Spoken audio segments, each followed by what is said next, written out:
بسم اللہ الرحمن الرحیم۔ ناظرین، موصوف ذاکر کی جہالت کی انتہا تو دیکھیے کہ موصوف ذاکر سورۃ الحجرات والی یہ شروع والی آیات یا ایھا الذین آمنوا لا تقدموا بین یدی اللہ ورسولہ واتقوا اللہ ان اللہ سمیع علیم، اور اس سے آگے پڑھ کر سیدنا صدیق اکبر اور فاروق اعظم رضی اللہ تعالی عنہما کا ایک قصہ ذکر کر کے ان کی توہین کرتا ہے۔ ظالم یہ نہیں دیکھتا کہ جن کی یہ توہین کر رہا ہے اللہ تبارک و تعالیٰ نے ان کو مومن کہہ کر خطاب فرمایا ہے۔ بہرحال وہ قصہ یہ ذکر کرتا ہے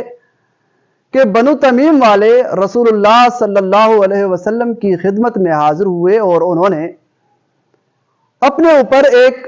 امیر طلب کیا، تو سیدنا صدیق اکبر رضی اللہ تعالیٰ عنہ نے یہ مشورہ دیا کہ ان کے اوپر امیر قعقاع بن معبد ہونا چاہیے، لیکن فاروق اعظم رضی اللہ تعالیٰ عنہ نے یہ مشورہ دیا کہ ان کے اوپر امیر اقرع بن حابس ہونا چاہیے، جس کی وجہ سے ان کی آوازیں تھوڑی بلند ہوئی۔ جیسے ہی بلند ہوئی تو اللہ تبارک و تعالیٰ نے یہ آیات نازل فرمائی کہ مومنوں کے لیے یہ مناسب نہیں کہ رسول اللہ صلی اللہ علیہ وسلم سے سبقت کریں، اور ان کے لیے یہ مناسب نہیں ہے کہ رسول اللہ صلی اللہ علیہ وسلم کے سامنے اپنی آوازیں بلند رکھیں۔ تو جیسے ہی یہ آیات نازل ہوئی تو سیدنا صدیق اکبر اور فاروق اعظم رضی اللہ تعالی عنہما نے ان آیات پر ایسا عمل کیا، ایسا آواز کو پست رکھا کہ اللہ تبارک و تعالیٰ نے قرآن مجید کو نازل فرما کر یوں بیان فرمایا کہ ان الذین یغضون اصواتهم عند رسول اللہ اولئک الذین امتحن اللہ قلوبہم للتقوی، کہ وہ لوگ جو اپنی آوازوں کو پست رکھتے ہیں، اتنا پست رکھا کہ رسول اللہ صلی اللہ علیہ وسلم کو پوچھنا پڑتا تھا کہ ابو بکر آپ نے کیا کہا، اے عمر آپ نے کیا کہا۔ تو اللہ تبارک و تعالیٰ نے فرمایا کہ وہ لوگ جو اپنی آوازوں کو پست رکھتے ہیں تو اللہ تبارک و تعالیٰ نے ان کی دلوں کا امتحان لیا تو ان کی دلوں میں تقوی ہی تقوی تھی۔ آگے یہ بیان ہے کہ بنو تمیم والے جب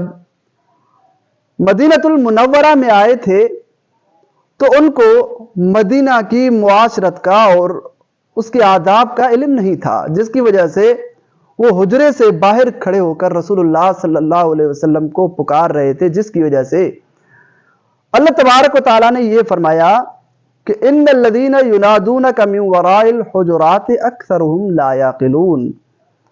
کہ وہ لوگ جو آپ کو حجرے کے پیچھے بلاتے ہیں، حجرات کے پیچھے سے بلاتے ہیں، ان کے اکثر میں سمجھ نہیں ہوتی۔ ظاہر بات ہے ان بیچاروں کو وہ عربی تھے، سمجھ نہیں تھی، کیونکہ ان کو مدینے کی معاشرت کا اور آداب کا علم نہیں تھا۔ لیکن جب علم ہو گیا، منع ہونے کے بعد کبھی بھی انہوں نے ایسی کوئی غلطی کی ہو تو اس کا ثبوت پیش کریں۔ اب کسی انسان کی کوئی غلطی شمار کب ہوتی ہے؟ ظاہر بات ہے اس کا اصول یہ ہے نا کہ کسی انسان کی غلطی شمار تب ہوتی ہے جب اس کو منع کیا جائے، اور منع کرنے کے بعد وہ دوبارہ وہ کام کرے جس سے منع کیا گیا ہے۔ اگر منع کرنے سے پہلے والا کام یعنی جس سے بعد میں منع کیا جاتا ہے غلطی شمار ہوتا ہے، تو پھر رسول اللہ صلی اللہ علیہ وسلم کے بارے میں تمہارا کیا نظریہ ہوگا؟ جس طرح کہ سورۃ الانفال میں یہ ذکر ہے کہ رسول اللہ صلی اللہ علیہ وسلم نے بدر کے قیدیوں کے بارے میں صحابہ کرام رضوان اللہ تعالی علیہم اجمعین سے مشورہ طلب فرمایا، تو سیدنا صدیق اکبر رضی اللہ تعالی عنہ نے یہ مشورہ دیا کہ اللہ کے رسول، یہ بدر کے قیدی آپ کے رشتہ دار ہیں، اور ہو سکتا ہے کہ اللہ تبارک و تعالیٰ ان پر مہربانی فرمائے اور یہ بعد میں ایمان لائیں، تو اس وجہ سے ان سے فدیہ لے کر اور ان کو چھوڑ دیں، اور فدیے سے اسلام کی قوت بھی بڑھے گی۔ لیکن سیدنا فاروق اعظم رضی اللہ تعالی عنہ نے یہ مشورہ دیا کہ اللہ کے رسول، میرا دل یہ چاہتا ہے، میرا مشورہ یہ ہے کہ ہر صحابی کے پاس اس کا رشتہ دار حوالے کر دیں اور وہ اس کی گردن اڑا دے۔ حضرت علی کے پاس حضرت علی کا بھائی عقیل حوالے کر دیں، حضرت حمزہ کے پاس حضرت حمزہ کا بھائی حضرت عباس، اس وقت وہ مومن نہیں تھے جس وقت حضرت عمر نے یہ فرمایا، وہ حوالے کر دیں، وہ اس کی گردن اڑائے، اور میرے پاس میرا ماموزاد بھائی حوالے کر دیں، میں اس کی گردن اڑاؤں، تاکہ دنیا کو پتہ چل جائے کہ ہم اللہ اور اللہ کے رسول کی محبت میں اتنے ہیں کہ خدا کی قسم اپنے اگرچہ رشتہ دار ہیں لیکن مشرک ہیں، اللہ اور اللہ کے رسول کے دشمن ہیں، تو ہم ان کی کوئی رعایت نہیں رکھتے۔ بہرحال رسول اللہ صلی اللہ علیہ وسلم نے سیدنا صدیق اکبر کا مشورہ پسند فرما کر ان سے فدیہ لے کر اور قیدیوں کو چھوڑ دیا۔ تو اللہ تبارک و تعالیٰ نے پھر کیا فرمایا؟ فرمایا کہ ما کان لنبی ان یکون لہ اسرا حتی یسخن فی الارض۔ فرمایا کہ کسی نبی کے لیے یہ مناسب ہی نہیں ہے کہ جس نبی کے پاس قیدی آئے ہوں اور نبی ان سے فدیہ لے کر ان کو چھوڑ دے، یہ نبی کے لیے مناسب نہیں ہے۔ نبی کے لیے یہ مناسب ہے کہ ان کو قتل کر دے۔ آگے فرمایا کہ لولا کتاب من اللہ سبق لمسکم فیما اخذتم عذاب عظیم، اگر پہلے لکھا ہوا نہ ہوتا تو تمہیں بڑا عذاب چھو لیتا۔ اب دیکھیں، اب حضور علیہ السلام نے ایسا عمل فرمایا کہ جس سے بعد میں منع کیا گیا۔ اگر منع کرنے سے پہلے کوئی کام غلطی شمار ہوتا ہے، جس طرح آپ وہاں منع ہونے سے پہلے سیدنا صدیق اکبر اور فاروق اعظم رضی اللہ تعالی عنہما کا عمل غلطی شمار کرتے ہیں، تو یہاں رسول اللہ صلی اللہ علیہ وسلم کے بارے میں آپ کا کیا خیال ہوگا؟ تو ظاہر بات ہے منع ہونے سے پہلے کوئی کام غلطی شمار نہیں ہوتا، اگر ہوگا تو پھر یہاں تم کیا حکم لگاؤ گے؟ اسی طرح دیکھیں سورۃ الانعام میں رسول اللہ صلی اللہ علیہ وسلم نے جب مشرکین مکہ کو تبلیغ فرمانے کا ارادہ فرمایا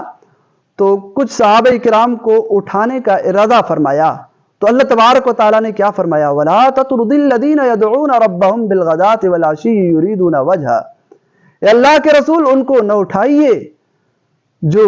اللہ تبارک و تعالیٰ کی رضا چاہتے ہیں۔ فرمایا فَتَطْرُدَهُمْ فَتَكُونَ مِنَ الظَّالِمِينَ، اگر آپ ان کو اٹھائیں گے تو آپ ظالمین میں سے ہو جائیں گے۔ تو دیکھیں منع ہونے سے پہلے رسول اللہ صلی اللہ علیہ وسلم نے ایسا عمل فرمایا جس سے بعد میں منع کیا گیا، اور اسی طرح شہد والا قصہ بھی ہے، یا ایھا النبی لم تحرم میں۔ تو منع ہونے سے پہلے کوئی عمل غلطی شمار نہیں ہوتا۔ جب منع ہونے سے پہلے کوئی عمل غلطی شمار نہیں ہوتا تو پھر اس پر اعتراض کیسے ہو سکتا ہے؟ تو سیدنا صدیق اکبر اور فاروق اعظم اور صحابہ کرام رضوان اللہ تعالی علیہم اجمعین پر الزام لگانے والوں سے ہمارا سوال ہے اور قیامت تک چیلنج ہے کہ منع کرنے کے بعد، منع ہونے کے بعد انہوں نے کوئی ایسا کام کیا ہو جس سے منع کیا گیا تھا تو وہ پیش کریں۔ جب پیش نہیں کر سکتے تو خواہ